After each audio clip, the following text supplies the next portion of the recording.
SBN मराठीच्या रणसंग्राम निवडणुकीच्या या विशेष कार्यक्रमामध्ये आपलं सर्वांचं स्वागत आहे। आज आपण आलेलो आहोत ईश्वरपूर या ठिकाणी प्रभाग क्रमांक 12 मध्ये त्यांच्या नेमका काय समस्या आहेत काय नाहीत हे आपण जाणून घेणार आहे। गेल्या अनेक वर्षांपासून इथे जयंत पाटील यांची सत्ता होती, त्यावेळी जयंत पाटील अनेक वेळा मंत्रिपद होते त्यांच्याकडे आणि त्यांनी विकास निधी खेचलेला होता। त्यानंतर त्यांच्याकडून सत्ताधारी भाजप आणि मित्रपक्षांच्याकडे आली, त्यानंतर 5 वर्ष त्यांनी सत्ता भोगली, त्यानंतर 4 वर्ष प्रशासकीय आलेले आहेत। त्यांच्यामुळं नेमका विकास ईश्वरपूरचा कशा पद्धतीने झाला, किती झाला आहे, पाण्याची समस्या असेल, गटारीची समस्या नेमकं काय आहे हे आपण जाणून घेऊया। अगोदर आपल्यासोबत आहेत उमेदवार आहेत, त्यांच्याकडून जाणून घ्या की नेमकं इथं काय समस्या आहेत आणि त्यांनी निवडून आल्यानंतर त्याचं व्हिजन नेमकं काय असणार आहे ते।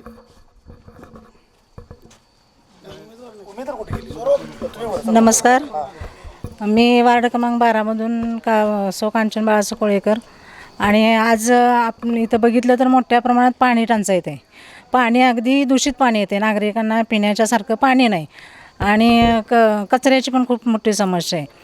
आणि सांगायचं झालं तर आज आपले जे गटर आहेत ते असे तुंबल्यामुळं त्यांना डासांचं प्रमाण जास्त वाढले आणि त्या डासाच्या ह्याच्यामुळं लोकांना डेंग्यू मलेरियासारखे आजार व्हायला लागलेत आणि दूषित पाण्यामुळं कावीळसारखे आजारांना पण त्यांना सामोरं जावं लागते आणि झालं एवढंच।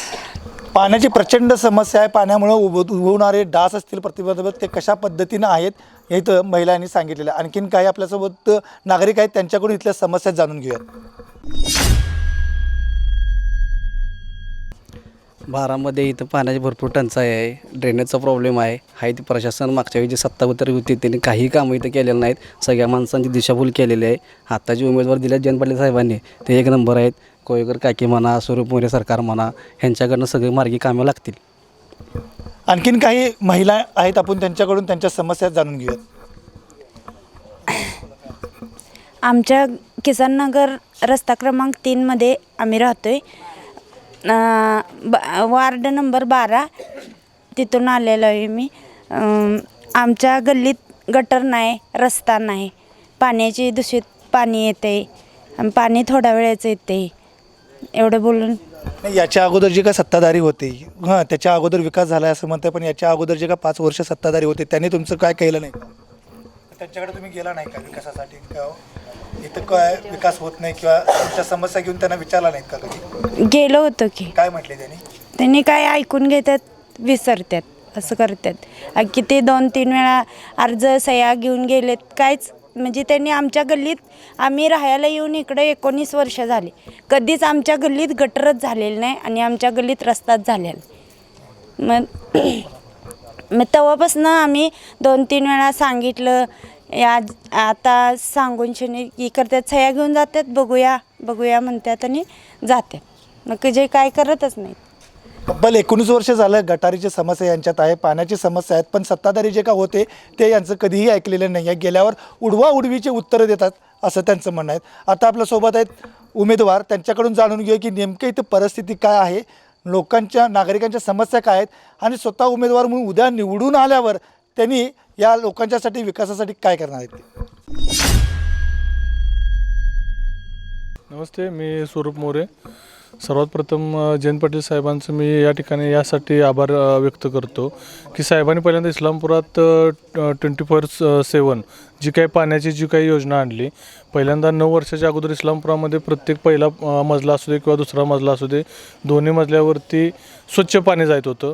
निदान आता आमची अपेक्षा अशी आहे की स्वच्छ पाणी राहू दे असं आता म्हणायची म्हणजे वेळ आल्या, पण निदान पाणी तरी इस्लामपुरातल्या सर्व जनतेला यावं, कारण हा प्रभाग क्रमांक जो 12 आहे हा उपनगराचा भाग आहे आणि ह्या उपनगरात आता जे नवीन लोक राहायला आले त्यांना काय पाण्याचे कनेक्शन नवीन काही मिळालेलं नाही, जरी मिळाले असले तरी त्यांना पाणी येत नाही। आमची हीच अपेक्षा, स्वच्छ पाणी सत्ताधाऱ्यांनी 9 वर्षात दिलं नाही, निदान त्यांनी प्रत्येक घरात पाणी द्यायचं पण काही काम त्या ठिकाणी केलं नाही। दुसरा प्रभाग म्हणजे जयंत पाटील साहेबांचं या इस्लामपुरात काम म्हणलं तर दाखवलं तेवढं कमी आहे। इस्लामपुरात मोठं तहसील कार्यालय बांधलं, त्या ठिकाणी कुसुमगंजसारखी बाग असेल, त्यात आम्ही सुदैवानं प्रभाग क्रमांक 12मध्ये आहे आणि 12मध्ये जो लागणारा जो मोठा रस्ता आहे, जो गावातल्या एंट्रीसाठी आहे, तो मोठा रस्ता आमचा कामेरी जो रोड आहे तो जयंत पाटील साहेबांनी मंजूर करून आणून तो पूर्ण केला। 10-11 कोटी रुपये त्यासाठी निधी गेला। त्याच्याच अपोजिट जो वाघवाडी रोड आहे तो पण जयंत पाटील साहेबांच्या माध्यमातून या ठिकाणी झालेला आहे। त्याचप्रमाणे इस्लामपुरात गुन्हेगारीचं स्वरूप मोठ्या प्रमाणात वाढलेलं होतं. पण जयंत पाटील साहेबांनी इस्लामपुरात पोलीस स्टेशनला सर्व इस्लामपुरात CCTV कॅमेरे लावले, त्यामुळे थोडंसं गुन्हेगारीचं प्रमाण पण त्या ठिकाणी कमी झालं. त्याचप्रमाणे देशातील पहिली वायफाय सिटी ही इस्लामपूर म्हणून आहे, त्यामुळे आम्हाला इस्लामपूरकरांना एक गर्वाचा विषय आहे. कारण आत्ताचे जे यंग जनरेशन आहे ते सर्व सोशल मीडियावरती ॲक्टिव्ह आहे आणि जास्तीत जास्त लोकांना त्या वायफायचा जयंत पाटील साहेबांनी त्या ठिकाणी प्रयत्न करून दिलेला आहे. तसेच प्रभाग क्रमांक 12मध्ये जो दत्त टेकडीचा जो परिसर येतो आहे, जे की इस्लामपुरातील लोकांचं श्रद्धास्थान आहे, तसंच या भागातील किसान नगर असेल, दत्तनगर असेल, ओंकार कॉलनी असेल, मोरे कॉलनी असेल, जो स्टँड परिसरात दत्त टेकडीला येणारा मोठा वर्ग आहे आणि त्या दत्त टेकडीला 5.5 कोटीचा असा भक्कम निधी हा जयंत पाटील साहेबांच्याकडून त्या ठिकाणी मिळालेला आहे. त्यामुळं आणि दुसरी गोष्ट प्रभाग क्रमांक 12मध्ये आम्ही दोन्ही उमेदवार प्रभाग क्रमांक 12तील आहे. लोकांना रोज टचमधील आम्ही उमेदवार आहे आणि लोकांना आमच्याकडे पूर्ण कधीही आम्ही अवेलेबल त्या ठिकाणी होतो आहे. त्यामुळं जास्तीत जास्त लोकांनी आम्हाला त्या ठिकाणी मतदान करावं. तसेच आमचे जे नगराध्यक्षपदाचे जे उमेदवार आहेत ते कुठल्याही एसीतून किंवा त्यांचं कुठं ऑफिस नाही किंवा त्यांच्या पाठीमागे कुठला PA नाही किंवा त्यांना कुठले बॉडीगार्ड नाहीत, ते रस्त्यावरून जाताना सुद्धा तुम्हाला चालत किंवा टू व्हीलरवरून कुठेही अवेलेबल होणारे असे उमेदवार आहेत, जे की इस्लामपुरातील सर्व नागरिकांचे अगदी लहानापासून अगदी ज्येष्ठांच्यापर्यंत मुलगुंडे दादा हे सगळ्यांना ओळखीचे आहेत. त्यामुळे माझं सर्वांना अशी विनंती आहे तुमच्या माध्यमातून की जास्तीत जास्त लोकांनी मुलगुंडे दादा आणि जयंत पाटील साहेबांच्या पार्टीच्या सर्व उमेदवारांना मोठ्या मताधिक्याने त्या ठिकाणी निवडून द्यावं आणि येणाऱ्या काळात आम्ही प्रभागामध्ये ज्या काही योजना जयंत पाटील साहेबांच्या 9 वर्षापूर्वीच्या होत्या त्या आम्ही सुरळीत करूच, पण त्याचबद्दल जयंत पाटील साहेबांच्याकडून जास्तीत जास्त निधी कसा या उपनगरांना मिळेल आणि उपनगरही कशी जास्तीत जास्त डेव्हलप होतील. कारण आता तुम्ही बघता या ठिकाणी मोठ्या मोठ्या हिल सिट्या या ठिकाणी उपनगरात टॉवर उभे राहिलेत आणि लोकांना, कारण खेडेगावातील लोकांना या ठिकाणी इस्लामपुरात उपनगरात यायला मोठा ॲक्सेस आहे आणि आमच्या माध्यमातून जास्तीत जास्त नळ कनेक्शन असतील, पाणी कनेक्शन असतील, पाणीपट्टी असतील, शास्त्रीकराचा मोठा इस्लामपूरमध्ये विषय आहे, तो सुद्धा आम्ही आमच्या माध्यमातून आम्ही त्या ठिकाणी पूर्ण करू. जयंत पाटलांनी ज्या पद्धतीने विकासाचं काम नेलेलं होतं ते गेल्या 9 वर्षापासून थांबलेलं आहे सत्ताधाऱ्यांनी. त्यामुळं याच्या पुढं जे काय कामं थांबलेले आहेत तीच कामं पुढं नेणार आणि विकास करणार असं यांचं मत आहे. आपण अजून काही नागरिक आहेत त्यांच्याकडून आपण जाणून घेऊ की नेमक्या त्यांच्या समस्या काय आहेत आणि कशा पद्धतीने ते सॉल्व्ह करतील.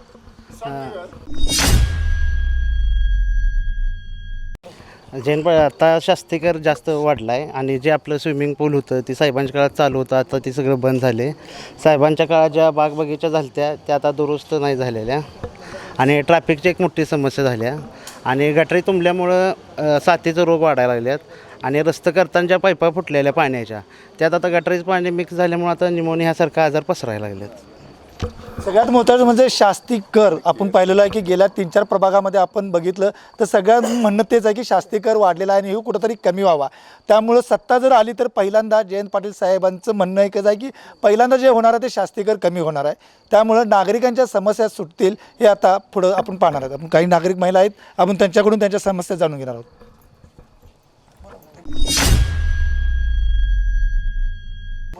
आमच्याकडं गटार पण नाही आणि दुसऱ्यांचं पाणी घाणीचं आमच्या दारात येते आणि त्यामुळं आम्हाला संडास बाथरूम पण नाही आणि लहान मुलं पण त्या घाणीतनं जाते ती. मग ते शेजाऱ्यांच्या दारात साप ते निघतात, छोटी छोटी मुलं पण तिथं दारात खेळते ते, मग त्यांच्या कवा कवा पायातनी साप पण असते ते आणि गटार पण आमच्या दारा पुढे तिथंच थांबले. मग आम्हाला तिथनं खूप दुसऱ्यांचा पण खूप त्रास होतो आहे. आमचं पाणी दुसऱ्याच्या प्लॉटमध्ये जातं या, पण आम्हाला लय गरज आहे, नालंसुद्धा आम्हाला नाही तिथं.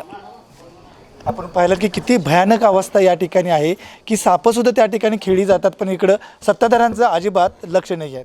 आणखीन काही नागरिक आहेत त्यांच्या आपण समस्या जाणून घेऊ.